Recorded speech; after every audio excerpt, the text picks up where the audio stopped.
Welcome to another exciting episode of the Andre The Beast Crayton Show. Another exciting show, another exciting guest. Today we're going to tap into the world of fashion. And those that know me know I love fashion. And I'm talking about from my bell bottom pants to shirts to the beast wear, you name it. But today in the fashion game, we see a lot of people becoming one dimensional. Let me explain what one dimensional means.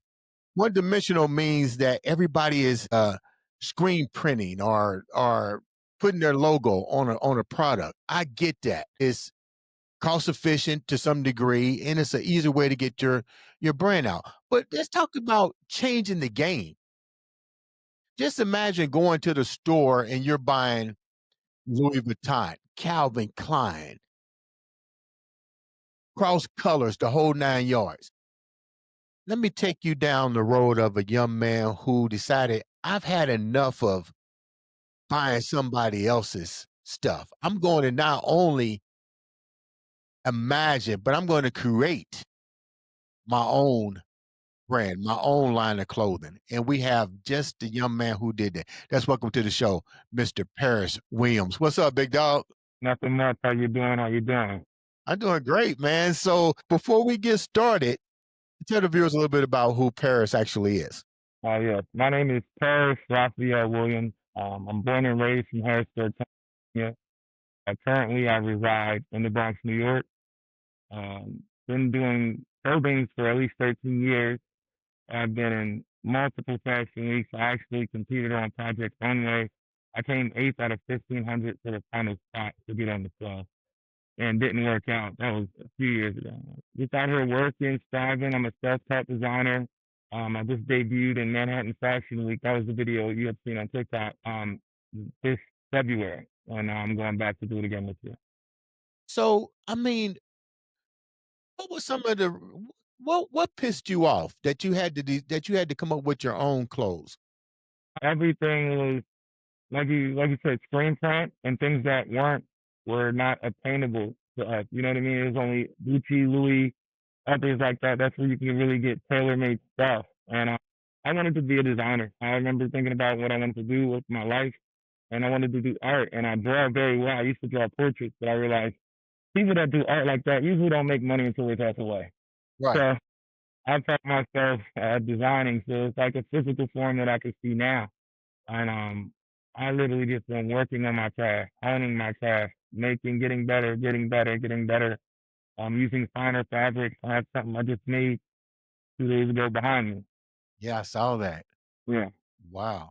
So, okay, when we're talking about this is so funny how people's lives cross.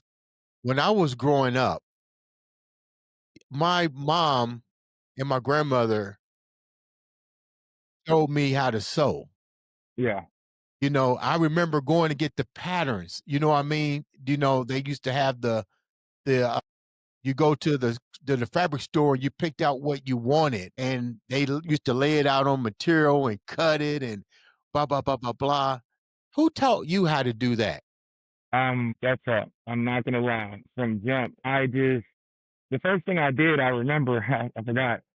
I didn't know how to make a shirt or anything, so I went to the thrift store. I bought a button up and I took it apart seam by seam. And once I took it apart, I kind of seen how a shirt was constructed. And then I simply used the pattern, made my own pattern, and put it back together. And that was the first thing I ever made. And it wasn't like great, but it was good enough to where I was thinking, man, if I practice this for a few years, I can be done with it. You was doing reverse engineering on clothes? Yes, yes. That's the only thing I knew to do. I knew I had a son by then. I was already 23, and I knew I couldn't go to school at that moment, but I knew I could learn. So I started teaching myself, and then I bluffed my way into the job working for the Pennsylvania art director. What was the most difficult part of learning how to do this, to do your craft before we get into actually branding it? Because first you got to be able to master the craft. How long did it take you to really master the craft? And what were some of the challenges that you ran into, even if it's as simple as making a shirt or making a pair of pants? What were some of the challenges? The challenge is quality, learning how to produce quality because you can produce something, but if it's not of a certain condition, you're just selling somebody a piece of art or like a side project. I'm really trying to start a clothing line. So the hardest part for me, I'll say, was doing what I didn't want to do, but it was still involved within my craft. For instance, I make clothing, but in order to get better and hone my craft, I started doing tailoring and alterations. So like and the crazy thing is at my store, a majority of my business was tailoring and alterations. I wasn't even selling that many jackets. There was more people coming in the older crowd, coming in to tailor suits, bringing suits, make them a button up. I even made a few suits. So that really helped me push my craft. Because in order to make a suit, you have to put 40 hours into it. Um, and when I made the suit, it just taught me how to make a more quality product. And I applied that to my jackets and all of my clothes moving forward.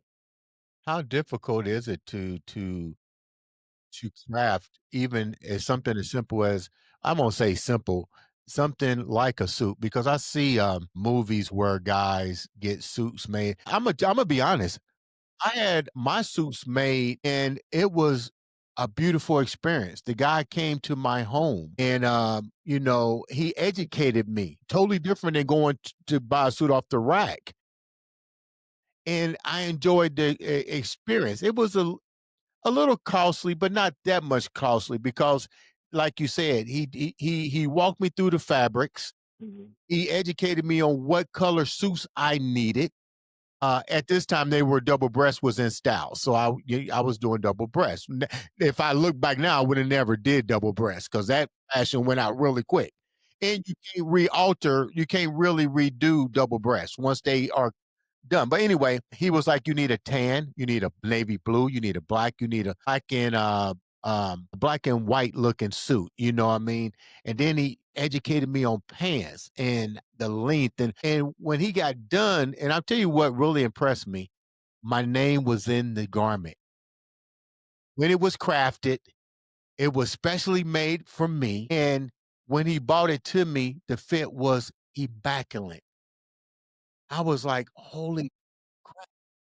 Yeah, it was, and you know what, Paris, I felt different. I felt like I'm gonna be honest, I felt like a superhero. Like this belongs to me. It was crafted and engineered for me. What's the difference with going to? And I'm gonna get your expertise because that's just how I felt. Mhm. What is the difference with going to buy something off of the rack that you have to get tailored, or you think it may fit, or you got to get it altered here and there? What's the pros and cons? I know it's money, but there's also a pro and con here too. The rack is general sizing, small, medium, large, especially for men. I recommend it's okay to buy off the rack, but if you do, take it to get altered to fit you, no matter what you buy. Custom clothing, yeah, it's only made for you. It's not made. You can't pass it off to somebody else. The body type from the length to the arms to the shoulders to the neck, everything is for just for you. And of course, I mean, off the rack looks good. There's plenty of clothes that I even bought off the rack that look good as soon as you put them on. But things when they're tailored to your body type, and your size, you can't beat it. What has been some of the setbacks with that? Because it costs to make garments. I mean, let's be real. It costs to make garments. How lucrative has it been for you, and what have been the challenges? Because you're trying to convince people to go from off the rack to really having that experience, but that experience still costs. What have been some pros and cons? When I first started out, at least this was even back in 2017 or 18. I couldn't even sell a jacket for $50, and I'm hand making them. My quality was going up, but it wasn't really working out at times. So I just went on a run and I did pop ups and I went to different states. And I'm not gonna lie, where I was at, it was decent. Could have been better, especially in Harrisburg, PA. But when I started moving around and doing shows in Atlanta and New York, I started getting receptions from people like, "Oh, I like this," and I was making money. I was selling jackets. And then this one lady came to me and she said, "There are the have and the have-nots." And I'm like, "Okay." She said, "Right now your jackets are priced for the have-nots." I'm like, "The price is decent." She was like, "Yeah, but you need to price it for the haves because everybody should not be able to have access to this art. I agree to some degree Mhm. because it makes sense, but I also understand you're trying to and I like how you open the show, and this what really got me, and I need the viewers to hear this. I get what she's saying, but also understand your mission. You're trying to put your product in everybody's hand to Everybody. show and I respect that more than me not being able to attain it. Yeah, yeah. And my price is even though she said that my if you check my website, my lowest price starts low, my highest price is not high. So I'm in a reasonable category right now. And I really enjoy it. Okay. Now you've Yeah. been doing this since 2013. What were you doing before that? I was a professional comedian. No way. Tell me a joke. I was funny, but just being on stage, that took a toll on me. I opened up for Lonnie Love at IUP. I got offered like a 25-week tour, but I turned that down because my oldest son, he was young then. And I also got offered a pilot for TBS, but I turned it down because I didn't want to be on the stage anymore. I didn't like the environment. I didn't like paying the dues and the bars and the stuff like that. I should have stuck with it a little bit because I was really good. And the craziest part is one of the biggest comedians, almost one of the biggest comedians in the world, his name is Shane Gillis. He just did a Netflix. He's there. He's on top right now. And he and I started in the same circuit. He was the city over from me. And the last conversation we had, I was like, I'm going to go do fashion. And he was like, hey, if you should really stick to this comedy, I promise it's going to take a spot. I was like, listen, I don't like this and I don't have time to wait. I'm going to go do fashion. That's my passion and I'm out. Now, do you guys still stay in contact with each other even though you went Yeah. different ways? Yeah. When you and that's kinda odd. We've had professional comedians on the show. Yeah. They never really talk about because 'cause they're still in it, but you left because you didn't like a lot of this stuff. Like, what was some of the stuff you didn't like? Secular. I mean, not all secular. Um, I'm close to my religion, and I don't like being in environments where people are drinking every night because you have to be in bars for most of the time. And like some of the people I was doing, like you have a kind of a crew you move around with. It's a circuit. Some of the people that were in that circuit, um, I didn't like being around that. I just didn't. I just didn't. And it kind of tapped the corner. When I first started, my family used to come. That's why I did. And just to make my family laugh. I loved it. My family, they would come out in numbers on a Thursday night dressed up because they knew I was going on stage. That was like the high of comedy for me. Once it kind of changed over and I'm places without any family in the crowd, I'm here that I didn't like it. When you decided to really pursue what you like, which is your clothing line and stuff, who was your biggest supporters, and how did your family support you with your decision? When you said when I first started out, Yeah, when you in 2013, when you said, "You know what? there weren't many. I'm going all out with this, I don't care what nobody says." How did they receive your decision? Not very well all the time. I literally, you know what I mean? I made up my mind at the time. I decided what I was going to be and what I was going to pursue. And when you wake up and you tell people what you're going to be, some people don't believe you. It doesn't matter. But I didn't have the most support. I kept going, and even I bumped heads with important family members at times back in 2017 that felt as though I wasn't being a good father or a husband by pursuing this, that I needed to go get a real office job and sit down and treat this like a hobby. I kind of told them no. And That's kinda wild that even in this generation that we've been so conditioned to not want to we'll put in more work for somebody else to sit behind a desk, to go bust a brick, but yeah, we won't put 2 hours into ourself, and I'm tell you what's even more astounding to me, and the older I get, I still don't understand why even the people that's supposed to support us don't. mhm, They rather come to me, it's like this, Paris, if you can't say something nice, don't say shit to me. yeah, I don't care yeah. if And your family or kind of friend. people that can't even sew with a hand needle, and everybody has input on it. And I knew what God said to me, and I kept going. And I learned, and I'm at the point in my career right now where things are going very well. I'm down there going viral. My website's getting hits every 2 minutes. And now certain friends and family members that were naysayers are really coming back around, and we all know why. We know because things are working out, and like I'm learning not to hold any grudges What was your because disappointment of family? That's key because a okay, lot of times I tell people the people that hate on you most are the motherfuckers that you see closely all the time. You know what I and mean? it was somebody very close to me and my family, and I don't want to speak on who it was in particular, but that person now is my biggest supporter.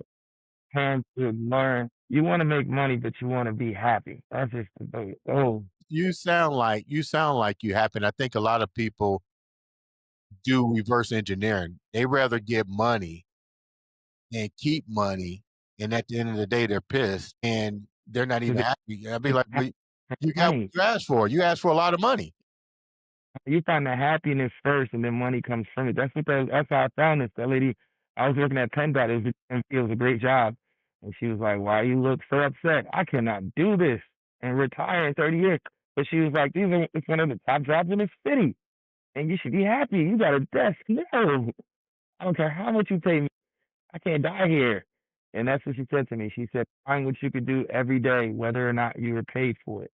Once you found that, you found your passion." And I found art, and I started practicing, and now I get paid for it. And now I've been in shows. I made almost 15,000 in Manhattan Fashion Week last year.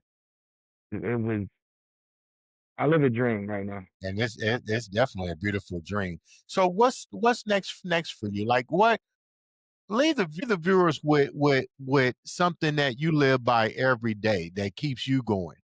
Okay. I don't tell many people, but my overall goal. So I have a brand called London Correct, but there is a company called LMV, and under LMVH is Gucci, Prada, um, Moet, all the drinks, Douce, everything. They own it actually, and he's one of the richest people in the world next to Elon Musk. A lot of people don't know this. And it's called a house. By the time I'm 45 or 47, I know London, the clothing is going to be great. I'm going to be doing great, but I want to turn London into a house where I house all of the high end minority, from clothing to lotion to drinks to everything. And I want to be the house. London's the house, and we bring it. We bring like if I can see somebody that has potential and I see it, listen, you're gonna make that money. Come with us. Come under this house. We're gonna make you a big name. Wow, that is vision already ahead of its time. I like Yeah, that. I like yeah. that. I'm thinking like I'm dreaming ahead. Like, and this plan's probably not gonna start until I'm almost 50, and get to start that. But it's like that's another chapter in my life. I plan on reaching that. I plan on still designing. I don't like right now. I'm always gonna keep what done that the people can reach. Like you said, I won't. I'll never get out of reach. But my main goal is everybody's like, you want millions? No, I'm not out here looking for millions. I'm looking to get to where a point where London's still selling his jackets, but when you come to me and I touch it and it's custom, a few thousand. So I only gotta make 3 of them a week and I can go spend the rest of the time with my family.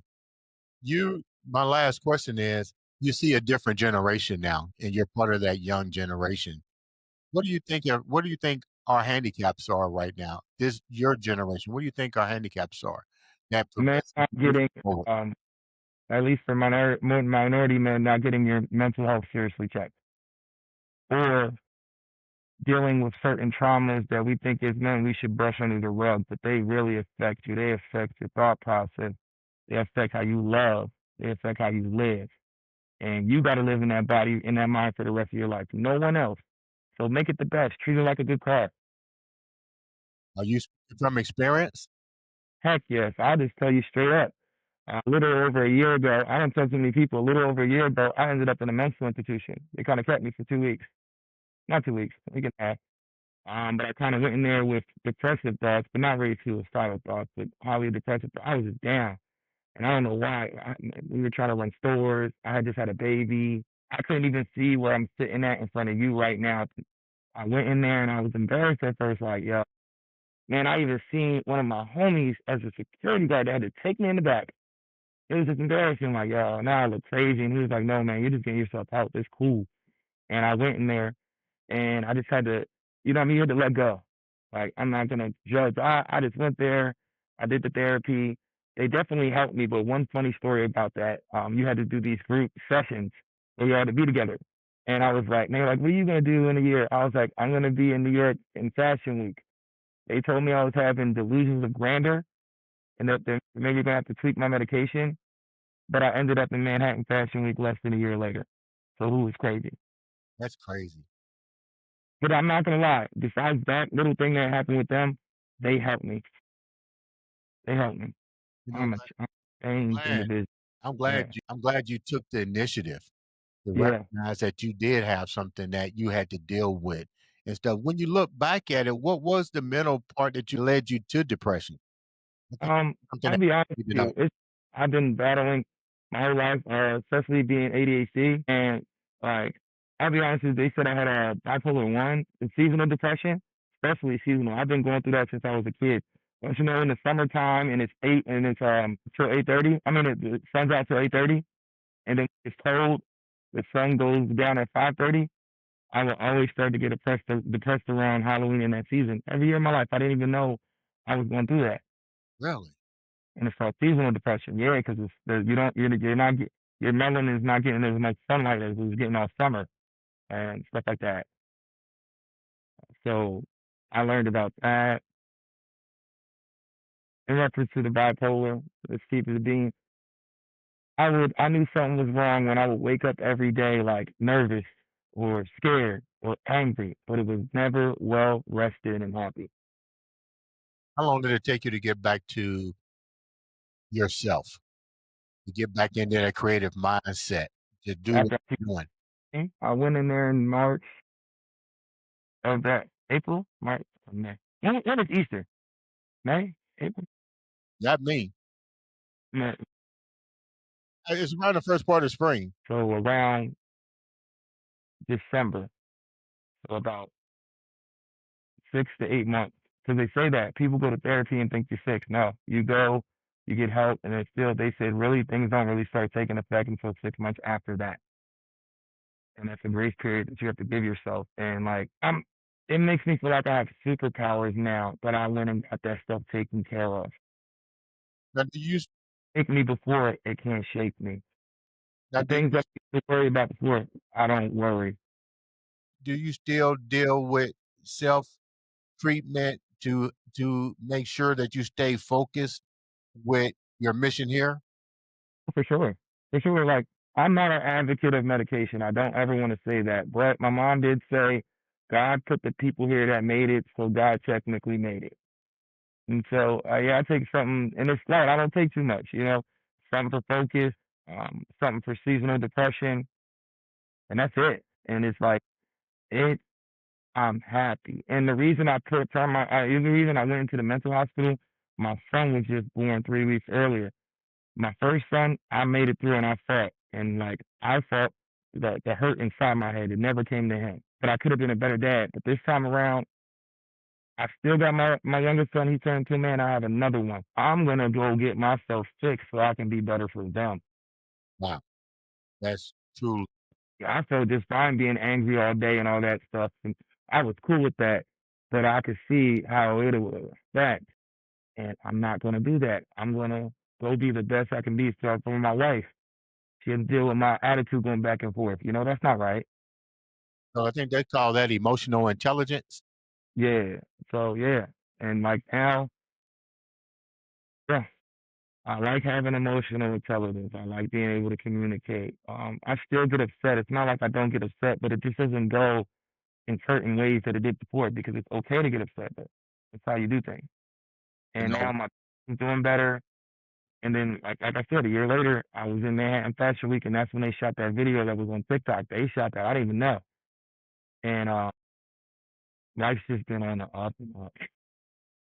It was like that before too. I went through Atlanta in 2016 when COVID hit.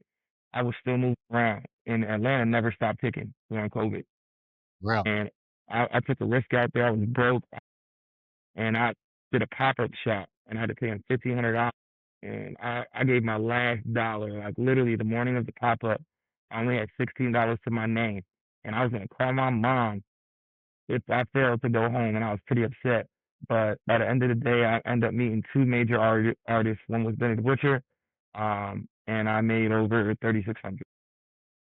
The universe works in mysterious ways, doesn't it? So I was elated, and uh, Benny the Butcher had took one of my jackets, and then he wore it to his album release party. That just took me through the roof. Mm. God kind of showed me, like when God shows you stuff, like I know before that, there's been times, it's been hard, it's been up and down.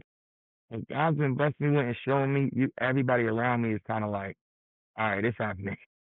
So, Paris, thank you so much for taking time to come on the show. How can the viewers reach out to you, get to know more about you, and to get these beautiful products, that custom made products? For sure, for sure. I have a website, London Paris, LUNDUN Paris.com. Definitely reach out, and don't hesitate to utilize the comment box because that's me. I definitely do read them.